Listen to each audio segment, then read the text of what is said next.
Elhamdülillah ve salatu ve selamu ala Resulillah ve ala alihi ve ashabihi ve itratihi ecmain.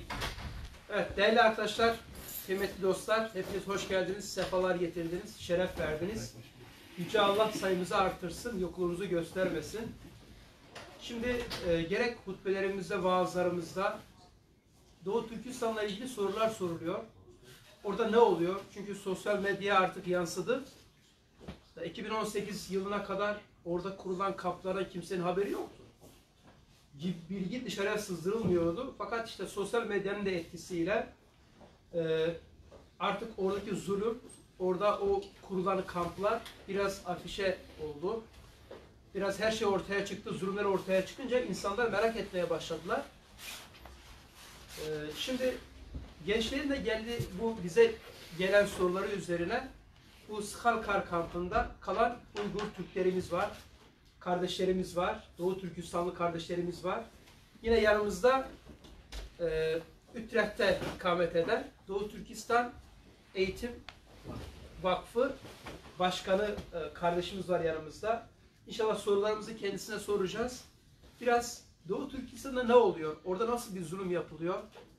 Orada bizim millet varlığımız var, dindaşlarımız var. Nasıl bir zulüm altında orada bir hayat var? Bunu inşallah öğrenmeye çalışacağız.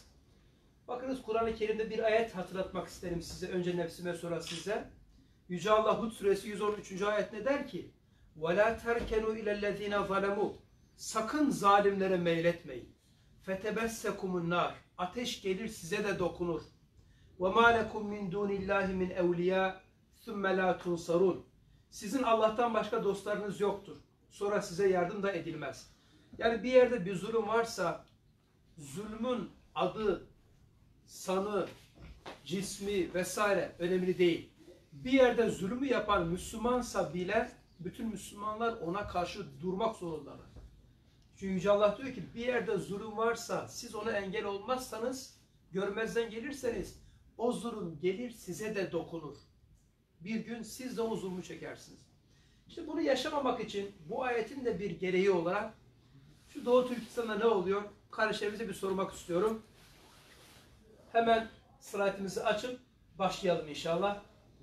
Evet, öncelikle davetimizi kabul ettiğiniz için teşekkür ediyoruz. Sefalar getirdiniz. Buyurunuz bize biraz anlatır mısınız? Doğu Türkistan'da ne oluyor? Nedir bu acılar, bu ızdıraplar? Bize bir tarihi seyir anlatabilir misiniz? Öncelikle çok teşekkür ederim hocam. Allah razı olsun bize bu fırsatını sunduğunuz için. Allah azimler versin. Bir de gençlerimize çok teşekkür ederim. Zamanını ayırıp da bu Doğu Türkistan'ın neler olduğunu anlamak için, bilmek için buraya gelmişler. Bize seyretken kardeşlerimize çok teşekkür ederim. Sizlere Allah razı olsun. Öncelikle biz hemen konuya geçelim. Bir tanıyalım sizi sonra inşallah. Eyvallah, teşekkür ederim. Biz Avrupa Doğu Türkistan Eğitim Vakfı diye bir vakfımız var. 10 senelerce biz Utrecht, Hollanda'nın Utrecht şehrinde bizim derneklerimiz var. Orada bir 45 kişinin ulaşılan bir yönetim içerisinde hizmet veriyoruz. Biz aslında 10 seneden itibariyle şey yapıyorduk hocam, biz bazen de mesela bizim Türk kardeşlerimizin derneklerinde, camilerinde faaliyetlerimizi yapıyorduk. Evet. 2013 kadar. 2013 itibariyle biz bir kiralık yerde kaldık Utrecht'te. 2019'a kadar biz kiralık yerde kaldık. Şimdi 2019'un Ramazan ayında bir Utrecht'in bir bina satın aldık. Şimdi hizmetlerimiz çok yoğun devam. Yani Hollanda'nın her yerinde gidiyoruz, konferanslarını veriyoruz, oradaki zulümünü, bir de buradaki kardeşlerimizin asimilasyon olmaması, bir de oradaki zulümlerini anlatma, yani her taraftan mesela Rişat bölümümüz ve kadınlar bölümü, ve gençler bölümü diye 5 tane bölüm var. Kollara ayrılmışsınız, Kollara anlatıyorsunuz. var. Nüfusu Şimdi Hollanda'da ikamet eden kaç tane Doğu Türkistanlı var? Hollanda'da şimdi tam olarak kesin bir şey diyemiyoruz. Çünkü bu ülkede biliyorsunuz her yere ilticaç olarak gelince Doğru. her yere yerleştiriyor diyorlar.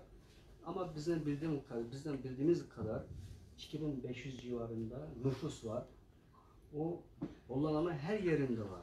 Yani ben bugün 3 tane kardeşimin burada olduğunu bugün öğrendim ama Adil kardeşimizi biraz önce biliyordum. Bize vesile olduk.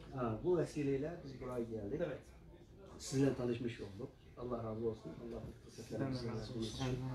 Hepinizden Allah razı olsun. Bize şöyle bir tarihi seyir bir yapar mısınız? Evet hocam. Şimdi biz Doğu Türkistan'daki zulümlerini anlamak için neler oluyor demek için biz öncelikle kısa bir tarihimizi bilmemiz lazım. Doğu Türkistan nedir? Doğu Türkistan'ın hangi bir yer? Yani bu tam olarak bir küçük tarihe geçelim. Bu gördüğünüz gibi bu tarih şimdi biraz geçelim bu. Bir de geçelim. Bu Doğu Türkistan'ın bu eski tarihi mesela Müslüman olduğumuzdan önce mesela diyelim ki buradaki Doğu Türkistan'da yazılıyor orada mesela orada mesela İdukut devleti ondan sonra bir daha Uygur devletleri Şu daha Müslüman olmadan önceki öncedeki hali. Evet. Bir geçelim. Geçelim. Bu da aynısı. Evet. Geçelim. Göktürk devleti mesela. Evet. Bunu yine onun içerisinde. Bir geçelim onun içerisinde bizim. Bu geçelim. Bu da bizim eski devletler. Kısa tarihi. Kısa da tarihi. Biz biraz Müslümanlıktan sonraki haline bakacağız. Şimdi burada biz konumuz buradan başlıyor. Evet. Gördüğünüz gibi 840 1212 bu dönemlerde 840 tarihinde o yukarıda olan kişi Karahanlı devletinin kurucusu yani Abdülkerim Han. O Müslüman olmuş o zamanlarda. Onun önce başka dinlerde yaşamış bir insanlarız. Direkt burada kısa bir şey anlatmak istiyorum sizlere. Hocam bildiğiniz gibi Türkler o zamanlarda bu Türkiye yoktu. Yani biz hepimiz orada yaşıyorduk. O devlet bizim devletimizdi. Doğu Türkistan demek Türk toprağı, Türk vatanı demektir. Türkistan demek aslında. Türklerin vatanı neresi? Orası. Bu Müslüman olduktan sonra neler oldu? Ortaoğul ağzını görüyoruz. Onlar bu tarafa göç etmişler bundan sonra. Bu kişi ne Karahanlı devletinin kurucusu, o sağ tarafta duran Yusuf Has Hacip, o çok büyük bir alim. Mesela devlet nasıl oluyor? Devletle adalet falan çok her büyük şeyde bir alim. Büyük alim bahsediyoruz. Bu Kaşgarlı Mahmut. Bu biliyor musunuz? Kaşgarlı Mahmut. İlk Türkçe sözlük yazan. O işte hocam dediği gibi Türklerin dilini yazmış olan adam. Yani onun önce bir yazılı bir şey yok. Bu Türklerin dilini yazmış olan adam. Bu çok önemli. Bunu bilmeniz bizim fahrımız yani Türklerin Müslümanların fahrı. Bu günden bizim tarihimiz bu günden başlıyor yani. Onun önce biraz Müslüman olmayan zamanlar. Böyle geçelim hocam. Şimdi diyelim ki Sultan Selim. Bu bir geçersek. Geçelim. Bir dakika önce gidelim. Burası da çok önemli. Şu mu diyorsunuz? Bunun önce. Bunun önce ne vardı? Bunu geçelim tamam. Tamam. Şimdi buraya gelince bizim devletimiz Sultan Seyyid Han. Bu tarih kadar biz çok güzel şekilde Türklerin devleti devam etmiş olan Sultan Seyyid Han yerken diyoruz benim doğduğum yer. Yani Doğu Türkistan'ın başkenti. Türklerin devletinin başkenti olan Yerkent. Bu Sultan Seyyid Han. O zamandaki devletin hanı. Bunu geçelim. Bu çok mühim bir şey söylemek istiyorum. Burada Bahattin Appak Hoca diye bir adamın dönemine girince bizim kara günümüz bugün de başladı. Yani. Ne oldu? Bunu gençler iyi anlaması lazım. Çünkü o zamanlarda bunun önceki resimde gelen kadar yani Türklerin devleti çok güzel şekilde mesela altın devri diyoruz biz. Evet. Öyle yaşamıştır. O zamandan önce bu Türkiye'ye göç eden kardeşlerimiz buradan göç etmişler, dünyaya dağılmışlar. Yani dünyaya yani çok şeylerini biliyoruz. Onu geçmeyeyim. Bu tarihte Havarizm diyelim. Bu Fars kökenli bu Appak Hoca diye bir adam bizim Türk devletinin şeysi gitmiş. Yani girmiş. O bir tarikat hocası. Diyor ki Appak demek yani alem hocası diye gitmiş. Buraya 10 binlerce murit kendisiyle ordunun işçisi, Türk devletinin ordunun işçisinden kendisiyle murit etmiş. Evet. Sonuçta o büyümüş yani gençlemiş. Sonra o gündeki Ahmet Han evet. O padişahını tahttan indirip kendisi geçmeye düşünmüşse Ahmet Han ne demiş onu görmüş, yok bunu öyle olmaz, bunu sürgün edelim demiş Hindistan'a sürgün etmiş. Hindistan'a sürgün ederken o ama ordunu yani temizlememiş. Ordunun içerisinde hala o adamın muritleri yaşamış. Evet. O ne yapmış o Appak Hoca? O hoca gelmiş, dolaşmış Hindistan'a, Tibet biliyorsunuz. Evet. O Budist devleti. Evet. Bizim komşumuz. Doğu Türkistan'a çok yakın. O devlete gitmiş, Budist devlete gitip de çünkü önceden Doğu Türkistan Budistlerin elinde olan bir devlet evet. Olduğu için oraya gidip sığınmış adam. Demiş ki eğer sen bana yardım etsen benim 10 binlerce müridim var. Onları Müslümanları satmış ya. Demiş onların şey almış yani destek vermiş, o da ona hoşuna gitmiş çünkü sen kendi kendini bitirmek istersen bitir demiş. Bir süre anlaşmış yani sen eğer elime geçirirsen Doğu Türkistan'ı, Türklerin devletini sana hayatım boyunca Doğu Türkistan'ı benim elimde olunca kadar sana her sene ben sana cizye ödeyeceğim evet. Diye anlaşmış. Anlaşınca adam yeterince asker vermiş. Gitmiş Doğu Türkistan'a Yerken bölgesi ben doğduğum yere. Evet. Girmiş oraya girince o muritler var ya onlara hemen kafanı açmış. O tahtın o Türk devletini tamamen yıkmış. El geçirmiş. El geçirdiğinden sonra ne yapmış? Adam anlaşmada her sene yani cizye ödüyor ya. Cizye ödeyeceğim diye anlaşma olunca adamlardan hazine bitmiş, devletin her şeysi bitmiş, adamlar fakirlaşmış, o gün kara gün yani güya masumca başlayan bir cemaat zehirlenmiş, sonra güç zehirlenmesi yaşamış ve sonra bir milletin, bir devletin sonuna getirmiş. Yani. Tamamen şey olmuş. Bu türbe de onun türbesi. Ne oldu şimdi? Bu türbası çok güzel şekilde bunu koruyor. Yani çünkü adamları koruyor. Bu ne oldu? Bu hocalar ondan sonra yani demiş onlarla yok bu hoca hain hoca satmış bizim devletimizi diye orada başka akıllı aydın insanlar buna karşı savaş açmış. Yani böyle olmuyor işte evet. Doğu Türkistan kendi arasında mesela Karadağlı, Akdağlı diye bir savaş çok uzun sürece kendi kendimizde düşmüşler. Yani sonuçta ne geldi? Bu yani Çin bu fırsatını bilince o günden itibariyle ne yapmış? Bir ele almış Doğu Türkistan'ı o günden itibariyle almış. Allah razı olsun. Yani toparlayacak olursak diyorsunuz ki altın çağını yaşayan bir devlet vardı. Bir tane sözüm ona bir sahte şeyhin onun evet. Böyle yaptığı o İslam'ı kullanmasıyla birlikte bir milletin, bir devletin sonunu getirdi. Getirdi. Hala yaşıyoruz onun derdini. Allah Şimdi bu adam evet. bu adam geldi. Bu kişi Yakup Bey diye adlı. Evet. Bu adam geldi. Bu Asya tarafından gelen bir Türk adam bu. Evet. Geldi. Orada bir ayaklanma olmuş. Bir devlet kurmuş tekrar. Evet. 1964-69 arasında bir devlet kurmuş. Evet. O zamanlarda şey olmuş hocam. Bu çok enteresan biraz duralım. Burada Osmanlı Devleti o zamanlarda ayakta.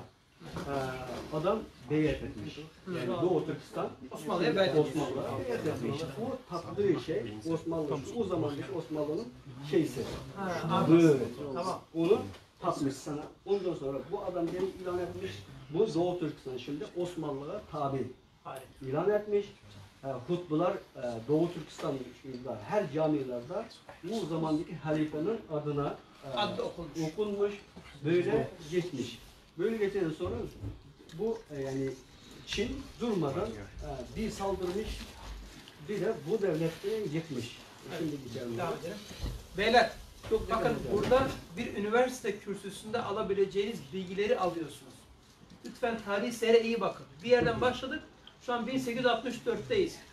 Yakup Bey geldi Osmanlı'ya, biatını bildirdi. Ben size tabiyim dedi ve devlet Osmanlı'nın devleti oldu. Devam Evet. edelim.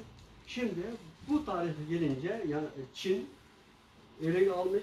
Bu zamanlarda Sabit Damolla bu sağdan bir, iki, üç, üçüncü kişi. Evet. Bu kişi devlet kurmuş yani Doğu Türkistan İslam Cumhuriyeti diye devlet bu 33'te 1933'te tekrar devlet kurmuş.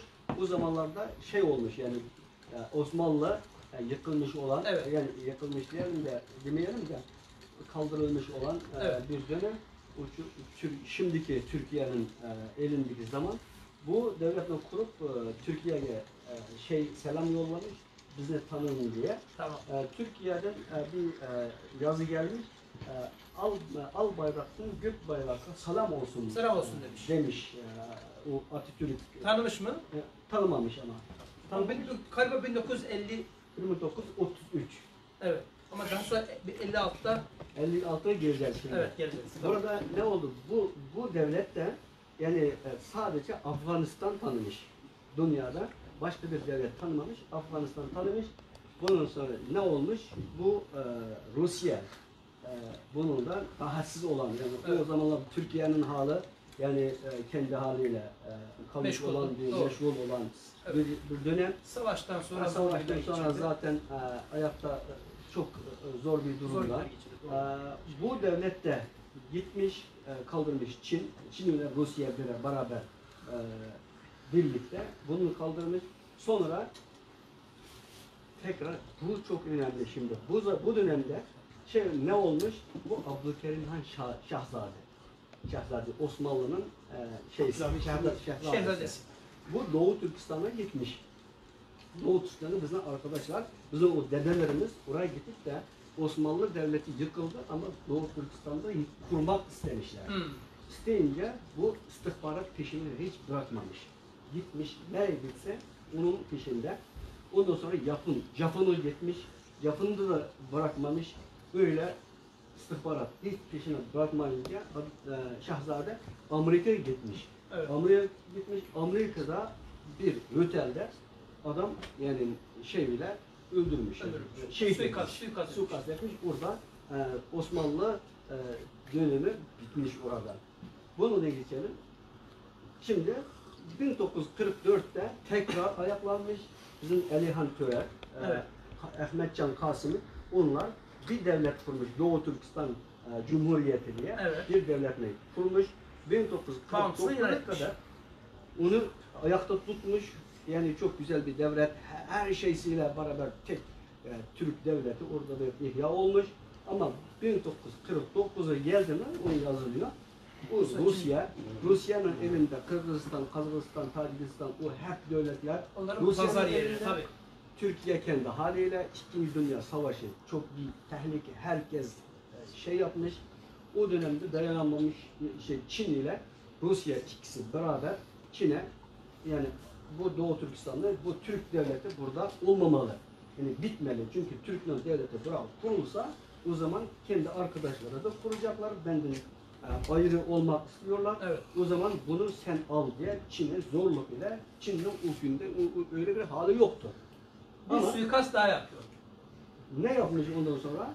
Bu 7 kişini uçakta indirmiş. Demiş ki biz sizinle çok iyi bir istişare edeceğiz. Buyurun gelin demiş. Zorlarıyla götürmüş. O Rusya'da bunları şehit etmiş. Evet. Şehit edip de devlet başsız kalmış. Bütün paralarını, Doğu Türkistan'ın paralarını Rusya almış. Elip de size silah vereceğiz diye. Paranı alandan sonra silah da yok, para da yok. Silahını getirip de Çin'e vermiş. Bizden paramızı. Onun için bu devlet başta başsız kalmış olan devleti ne yapmış? Şimdi Çin'in eleye Uygur Özerek Bölgesi diye bir isimle Evet. bunu değiştirmiş. Bugüne kadar 1949'a kadar Doğu Türkistan adıyla Türk devleti devam etmiş olanmış ama Bu tarihten sonra Çin'in elinde işgal edilmiş. 70 senelerde önce olan şey. Şimdi yavaş yavaş günümüze geliyoruz. Geçeriz şimdi. Peki işkence o tarihten itibaren mi başladı yoksa bu zamanda mı oluyor? Efendim? Bu işkenceler, Çin'in yaptığı Şimdiler şeyler. şimdi Başsız kalınca tesbih imamesine önce yırtıyorlar. Tesbih imamesi dağılınca tesbihler de dağılıyor. Dağılıyor. Evet. Bu ne oldu? Bu işkenceler o günden itibaren 4 sene demiş ki sizlere demiş ki Çinliler gelmiş size çok yardım edeceğiz. Size yani çok Kalkınacağız. zamanlardan yani savaşan bir dedelerimiz yorulmuş. Oradan kurtulmuş, burası savaş, buradan kurtulmuş, burası savaş. Yani artık yani duyunca adamlar demiş ki evini temizleyeceğim, biz çok iyi insanlarız, yani size yardım edeceğiz. Çinliler gelmiş, gelince bakmış, bu da insanlarmış, iyi insanlarmış, tamam ne yapalım demiş. Çünkü devlet başsız, adamlara şey kalmış, yani hiçbir başta olmayınca öyle olmuş. Vaat etmiş Çin, size hiç dokunmayacağız, dininize dokunmayacağız, devletinize dokunmayacağız, iktidarınıza dokunmayacağız, her şeyinize dokunmayacağız. Sadece biz sizi koruyacağız demiş. Deyince tamam ne yapalım, başsız kalan devlet 4 sene, sadece 4 sene kalmış öyle sözünde. 4 sene içerisinde bütün aydın insanların, bütün ulemalarımızın hepsini diri gömmüş.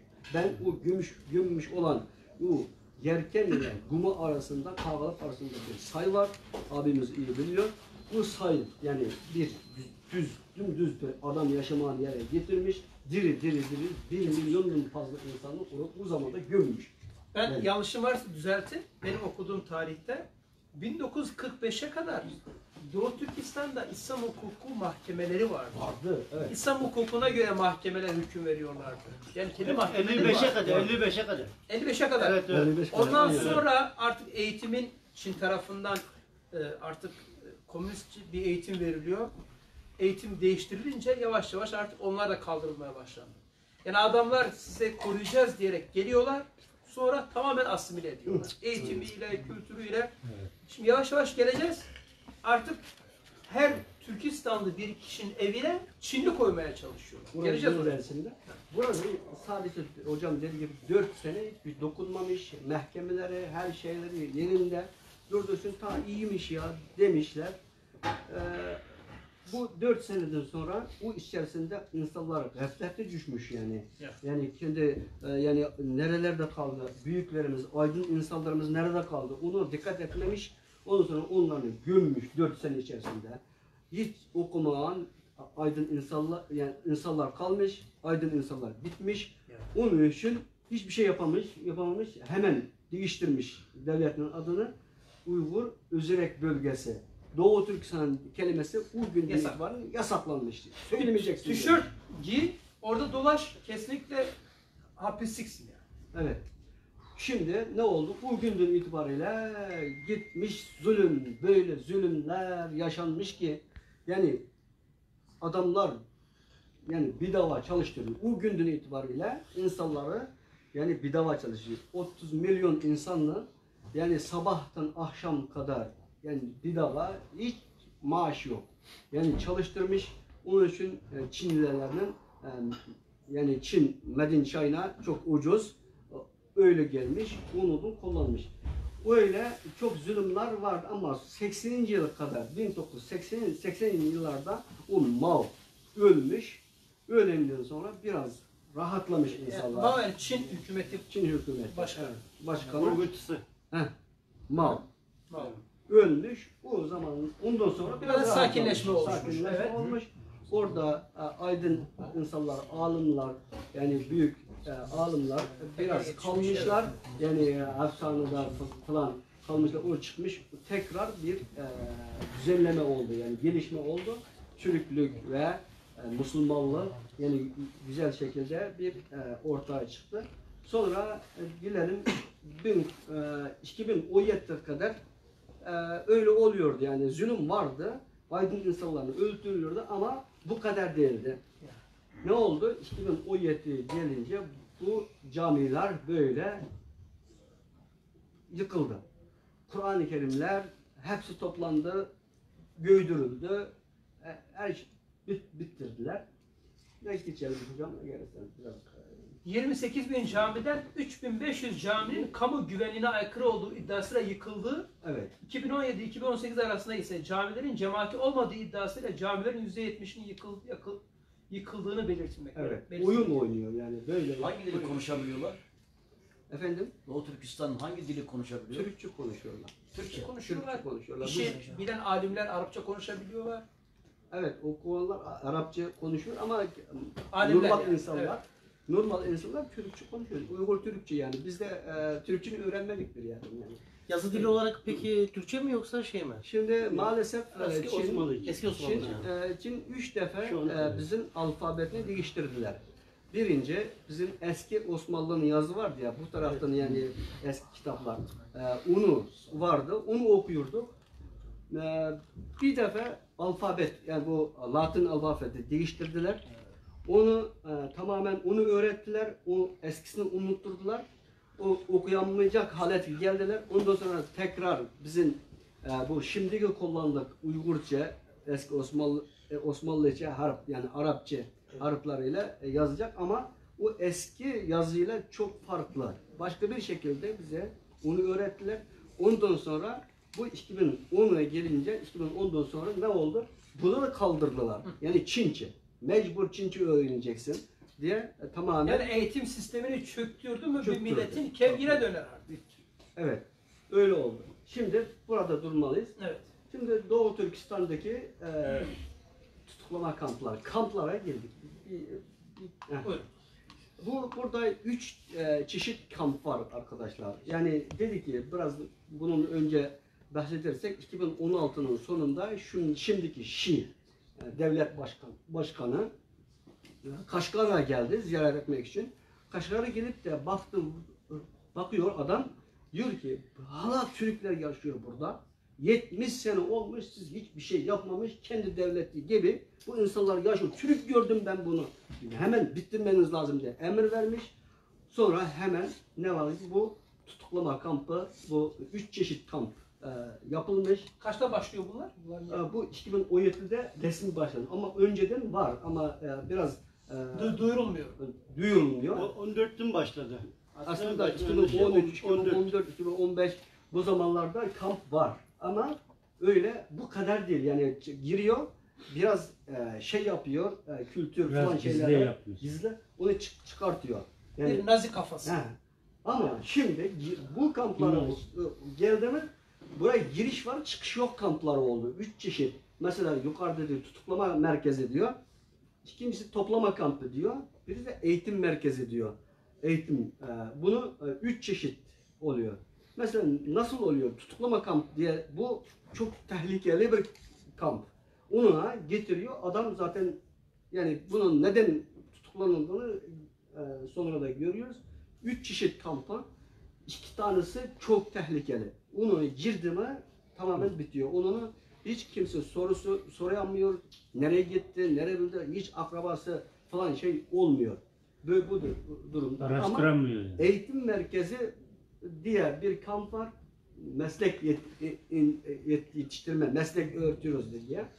Bunlara tamamen Türklerden, yani ne diyoruz ya, kendi şeyse değiştirmiş olan, yani Türklerden ya Müslümanlıktan ya hiçbir şey kalmayan, yani tam ne dese Çin ne dese onu yapacak olan insanları bu eğitim, meslek eğitim kampı. Yani güya biz bunlara meslek öğretiyoruz Güya adı meslek- altında Hı hı. bir Nazi kampları yapıyor. Ona çalıştırıyor, bir daha çalıştırıyor. O kamp işte. Bu iki tanesi çok tehlikeli. Bunun geçelim. Yani kampın girişi var, çıkışı yok. Çıkış yok, Mafya. aynen. Bu işe Evet, girersin, evet. çıkışı yok.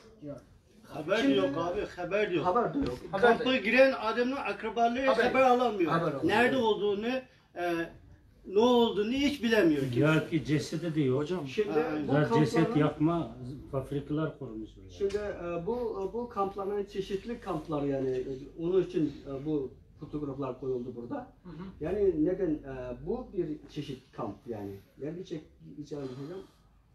Bu da bir başka bir kamp. Bu da bir başka bir kamp. Bu renkleri başka görünüyor. Bir de geçelim böyle. Bu da bir kamp. Öyle.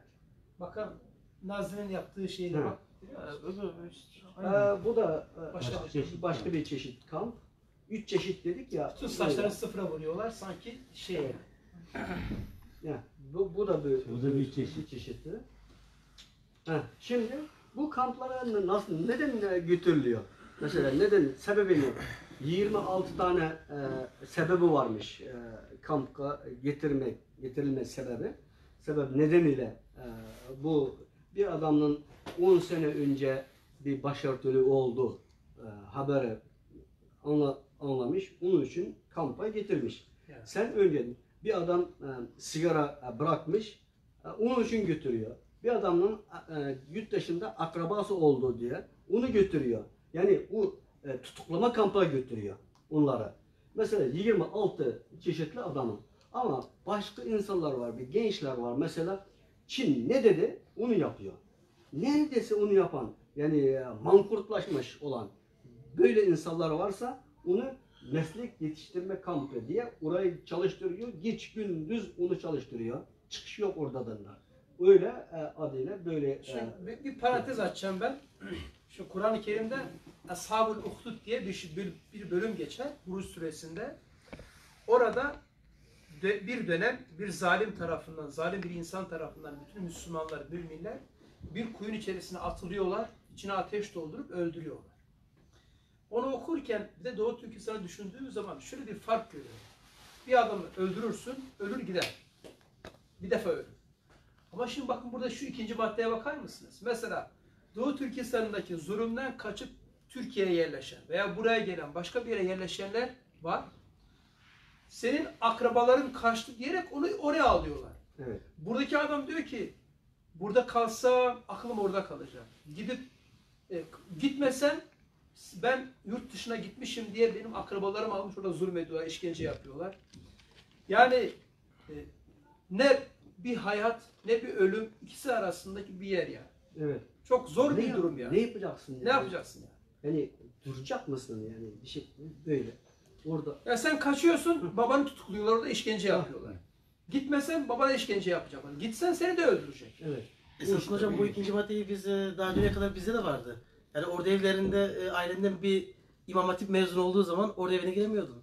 Evet. Ya bizimki Evet. bunların yanında çok İlla ki çok benzemez. Bir dönemde ya. Mümkün İçerime değil. gel istersen. Böyle Evet, benzetsin. devam edelim. Sizde şefkat var. Şimdi- Kendinizi yapıyor. Onlar Şimdi da bu- renksiz yani. Bu çok Çok önemli. zalim olarak yapıyor işte. Evet. Aynı Şimdi benim- Hitler Yahudinin yaptığı gibi yapıyor. Devam edelim. Şimdi, Dinleyelim ben. şimdi resmi rakamlara göre 2 milyon insan, 2 milyondan fazla insan tutuklama kamp, Nazi kampta diye resmi rakam var. Ama bu çok şey var burada. Yani diyor ki 2 milyon insan var, 2 milyon insan var diyorlar ama 2 milyon değil, ondan fazla. Yani 5 milyondan fazla insan orada olduğunu biz resmi biliyoruz. Neden böyle diyorsunuz diye dersiniz. Burada ne oluyor? Diyelim ki 15 günde bir güncelliyor o kampı. Der ki bakıp da yani bu yani çıkartıyor dışarı, alıyor yani 500.000 her mesela şeyde 15 günde 20 mesela bir ayda bu içeriden alıyor, Tekrar. Çin'in Çin'in içeriye bölgeleri- gidiyor. Ha, diyor. Çin'in içeriye getirip Şey, de paprikalara hapishanelerde- satıyor.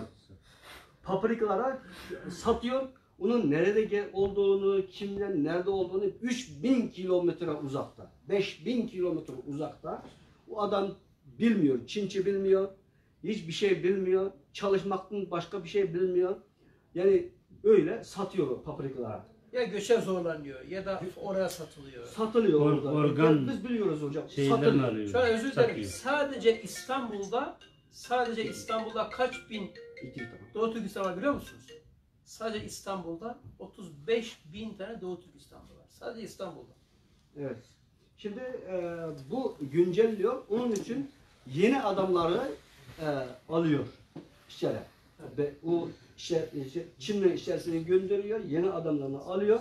Öyle 2 milyon insan kampta devam ediyor yani orada kampta. Ben dedim ya, Sirkülasyon sürekli. Yani. böyle değiştiriyor, getiriyor yani oraya.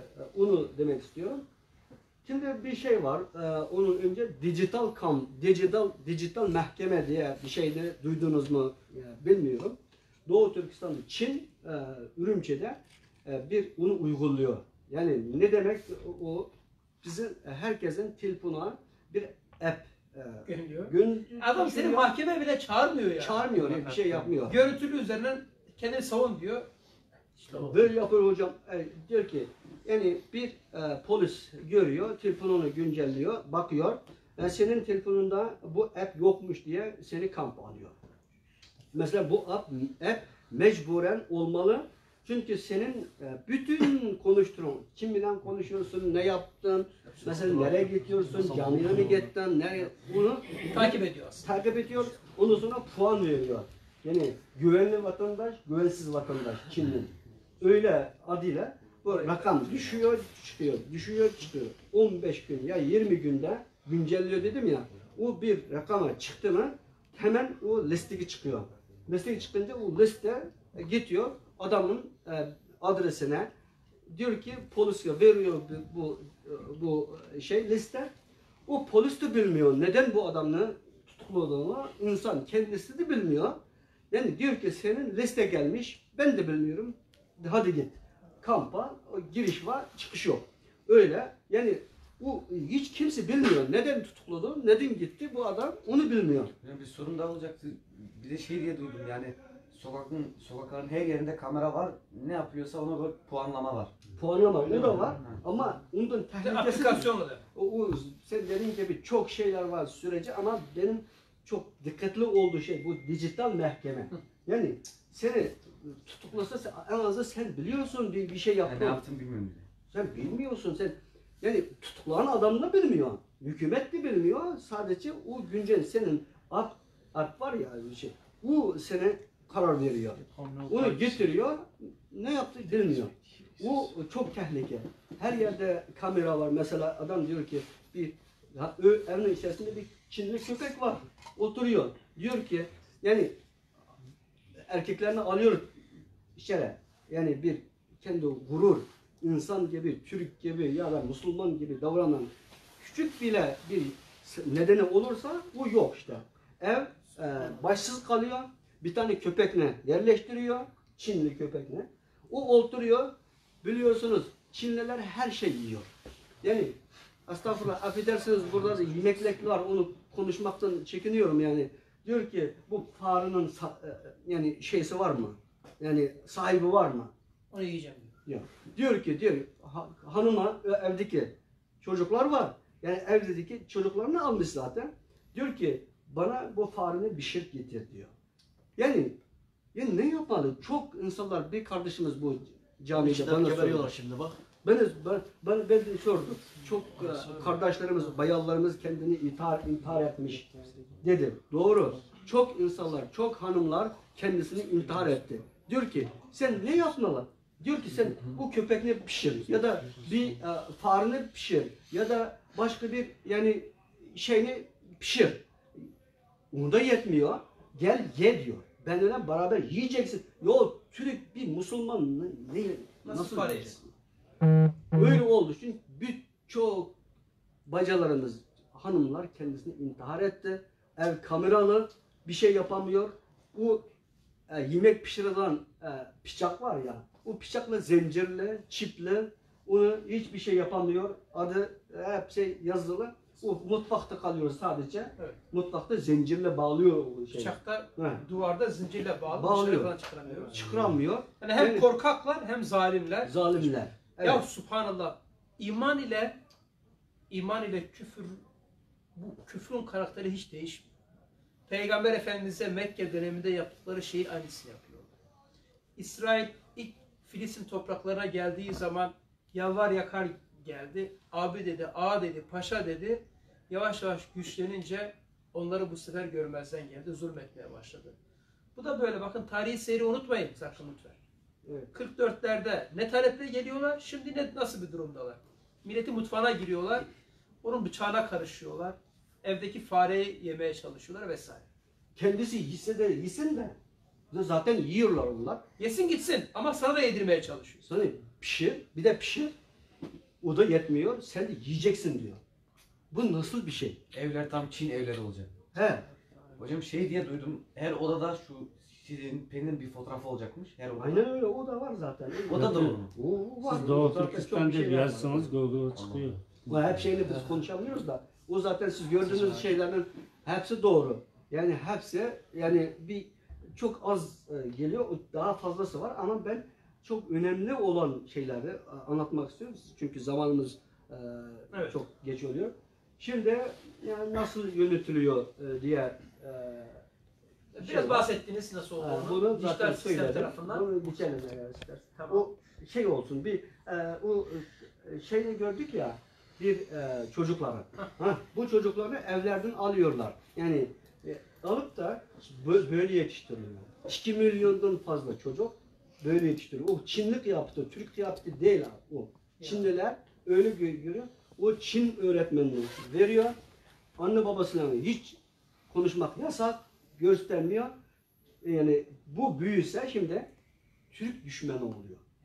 Biz kendi Türklerinin çocukları ama yani şey gibi bilmiyor işte.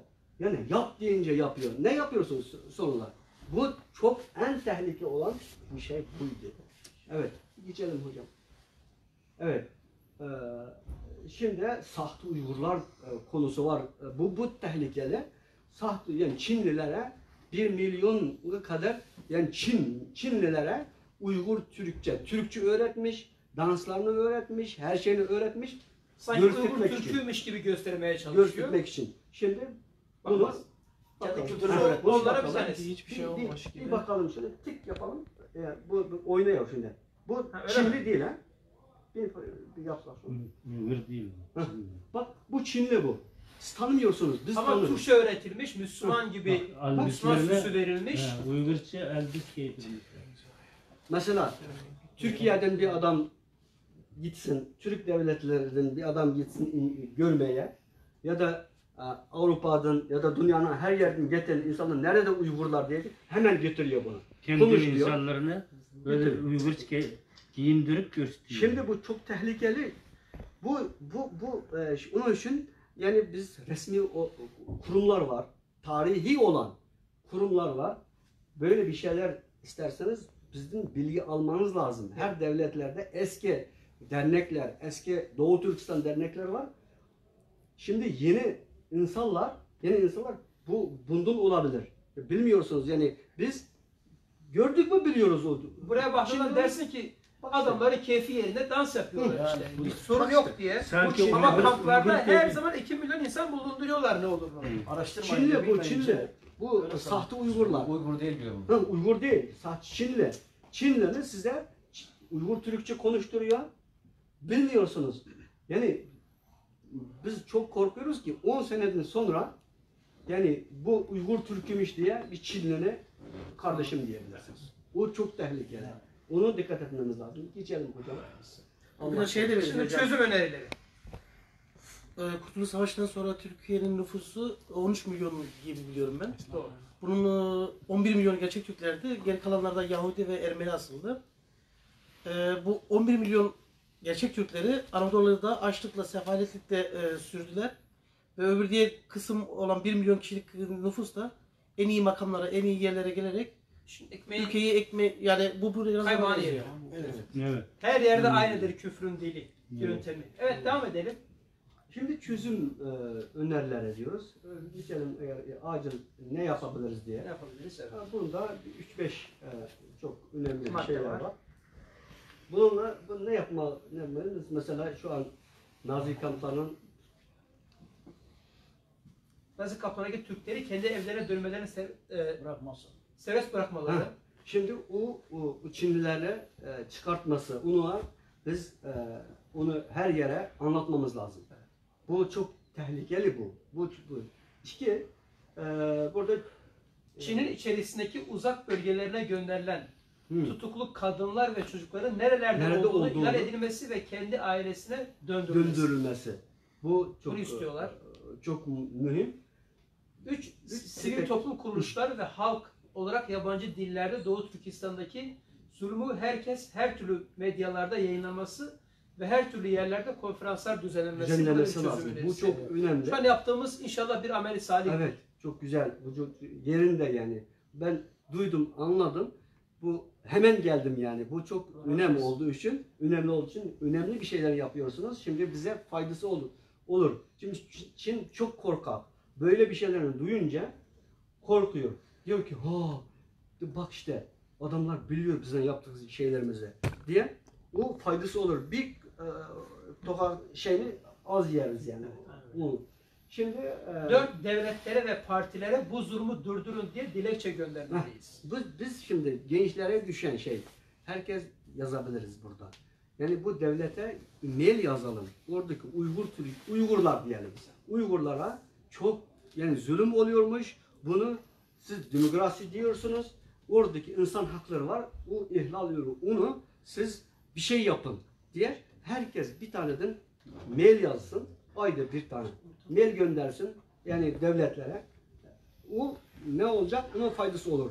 O 1 milyon bir şey olursa, mail gelirse o zaman hemen o bir şey olur yani. Duramaz. Kesinlikle dikkat çekin. Faydası olur. Onun için ben istediğim o şey. Şu anda ne kadar Uygur Türkleri toplam sayısını biliyor musunuz? Orada? Doğu Türkistan'da mı? Doğu Türkistan'da. 30 milyon civarında Uygur Türk var orada. 30 milyon. 30 Az milyon. değil ki ya bu sayı ya. Az değil. Çok Bayağı. Ya sayı gittikçe azalıyor. ama Bileşik şimdi Çin'in sayısında 1,5 milyar. Ya milyar tabii onu Onu yani. her yerde, her evin içerisinde yani silahlı bakıyor senin evinin etrafında hiç kıpır kıpır yanmıyorsun. Eğer böyle bakarsan hemen gidiyorsun. Hayatın tehlike. Çocukların evin orada kalıyor. Onun için böyle durmuştu. O da yetmedi. Zaten sonuçta bitti. Şimdi son olarak size Şimdi evet, sona doğru geliyoruz. Şimdi biraz bu koronavirüsü var. Ha. Yani de onu işliyorsunuz şu uçağın Evet, arkasında değil mi? onu anlatmak istiyorum. Şimdi bu kamp belası vardı. Bu köpeklerin evde yerleştirilmesi, çocukların böyle yetiştirilmesi bize çok üzüyordu. Biz benim mesela yani 5 tane kız kardeşim orada yaşıyor, 2 tane erkek kardeşim orada yaşıyor. Ben gece uyuyamıyorum. Ben gibi insanlar değil. Bir sürü insanlar var. Doğu Türkistan'da. Abimiz öyle, Adil öyle, bu arkadaşların hepsini sorursunuz. Tam öyle. 5 sene oldu biz hiç ailemizle irtibatımız yok. Ölü mü, diri mi, nerede öldürse, şehit edilse o bir kolay. Ölmüş. Yani Allah Kurtuldu rahmet dersin. eylesin. Kurtuldu dersin. Kurtuldu diyeceğiz. Ama hocam bahsettiğim gibi öldürmüyor işte. O böyle yani İşkence yapıyor. işkence yapıyor. İşkence Keyfini yapıyor. yapıyor. Keyfini yapıyor yani. Yani onu çalıştırıp ondan sonra bir de var onun yani işte böbrekleri, her şeyleri onu listeye alıyor, onu satıyor. Yani adam diri yaşıyor ama gelirken bir adam bunu istiyorum deyince tamam kesiyor. Adam ne? Kampa alınca bir de unutmuşum. Yani kampa getirip de bu şeye dilekçeye imza atacaksın diyor. Atmasa daha büyük işkence veriyor. Onun ne yazıyor biliyor musun? Ben Müslüman değilim diye imza attırıyor. Sonra da bir şey olursa bu kendisi ben Müslüman değilim diye imza atmış. Onun için ateşe vermişiz diye göstermek için. Kendini kurtarıyor. ispat. Heh. Eğer onu imza atarsa öyle gidiyor. Ceset yakma Atmazsa, fabrikası var. İmza atmasa Yakıyor. daha Bunu- kötü, daha kötü yere, daha işkence, daha yapıyor. Onu yazarsa kampa giriyor, giriş var, çıkış yok, bilmiyor. Evet. Böyle. Şimdi Biraz koronavirüsüne gelelim. Onu da biraz ne diyeyim, bu koronavirüs çıktı. Onların çok endişeli durursak, şimdi bu yerde, bu Wuhan ülkesinde bu korona şeysi çıktı. Neden çıktı bu? Yani biz dedik 70 sene anlattık. Yani dedelerimiz anlattı. Yani dedik Çinlilerle yaklaşmayın. Çinliler böyle şeyini yiyorlar. Yani uçacak şeyleri kalmadı. Yiyorlar. Her şey yiyor. Bu insan her şeyi yemez. Yese olmuyor işte. Yese sınır öyle olmalı. oluyor. Sınır olmalı. Evet. Yese onun için Allah yasaklamış. Hatta başka bir dindikiler de yemiyor. Biliyoruz bu devlette. Yani başka her şey yiyemiyor. Tabii Yahudiler de yemiyor ya. Yemiyor. Hristiyanlar bile. Ha, Hristiyanlar bak bile. işte bunu yese, onun için Allah bazen şeyleri yemeyin demiş. Yese böyle oluyor. Bu virüs ne oldu? Ondan dolayı her şey yiyenden dolayı bu ortaya çıktı. Wuhan ülkesinde ortaya çıkmış olan şeyini kontrol edemedi. Evet. Ondan sonra ne oldu? Her yere dağıldı. Dağılınca bütün Çin'in ülkelerinin bölgelerini hepsini kapattı. Yani Wuhan bölgesinden başka bölgeye hiç gidemiyor kimse. Evet. Ama Doğu Türkistan'ı açık bıraktı. Şimdi bu Wuhan ülkesinden bütün şeyler geliyor. Yani hastalar, yani kaçaklar, her şey oraya herkes yerleşiyor. Şimdi biz çok endişe ettiğimiz şey oradaki Nazi kamptaki insanlar, onlarda çok hastalar var. Onlara bir girirse, Doğu Türkistan'ın içeri bir girirse kimse bahsetmiyor ondan. Ne oldu insanlar? 30 milyon insan ne oldu? Şimdi bir tane virüs Hollanda'ya gelirse biz hemen korkuyoruz. İnsanlar, dünya korkuyor. 27 ülkede, devlette onu bulundu şimdi. Hollanda'da yok. Ama görülmemiş. Ama bir tane olursa o çok korkutucu bir korkunç şey. bir şey, evet. Dünyanı korkutuyor. Ülkeye endişe alır o zaman. Endişe alınıyor. Ama Doğu Türkistan'da şimdi bütün serbest. O Kapını açık bırakmış. kapı açık. Geliyor. Yani hastalar kaçıyor oraya. Orada yaşıyor. Şimdi biz ailemiz orada, vatan orada, bütün Doğu Türkistanlılar orada. Biz haber de alamıyoruz. Bir insan onun bahs etmiyor. Onu, Çin şimdi 30 milyon insanı 70 sene içerisinde öldürdü, kesti, bitirdi. Onu kimse terör demiyor. Yani bir tane bahs etmiyor. Güçlü olunca terör olmuş. Olmuyor. Hiçbir Şimdi ülkeden mi terör? şöyle 3 milyondan fazla çocukunu öldürdü. Ondan fazla çocuklarını karnından zaten sürekli öldürüyordu. Onu hiç kimse ondan bahsetmiyor. Şimdi da bahsetmiyor. Yani herkes diyor virüs belası Çin'e bazen Müslümanlar diyor ki falan ölmüş, iyi olmuş diye. Yok yani Allah onları bu yaptığı yani 40 milyon gibi insanı böyle bir günah insanlarını öldürdü.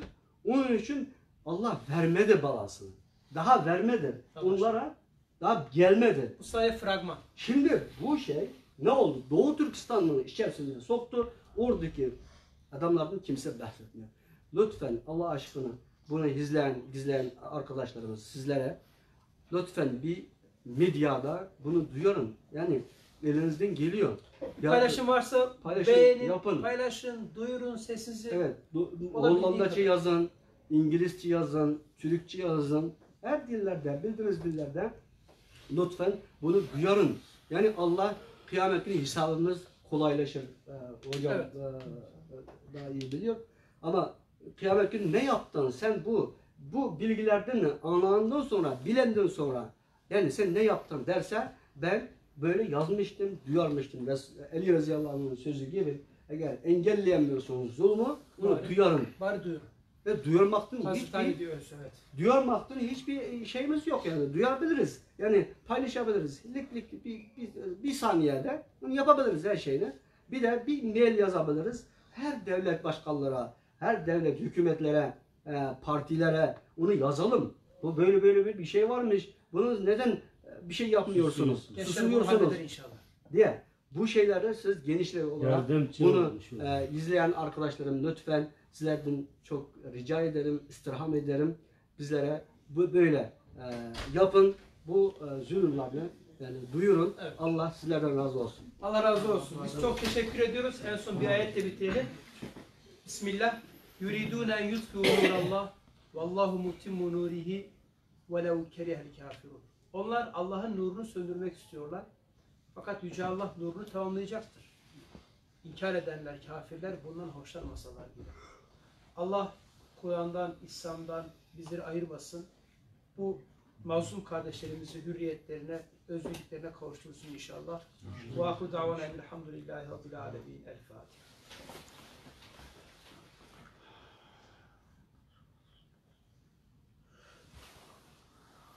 Evet gençler teşekkür ediyoruz. Allah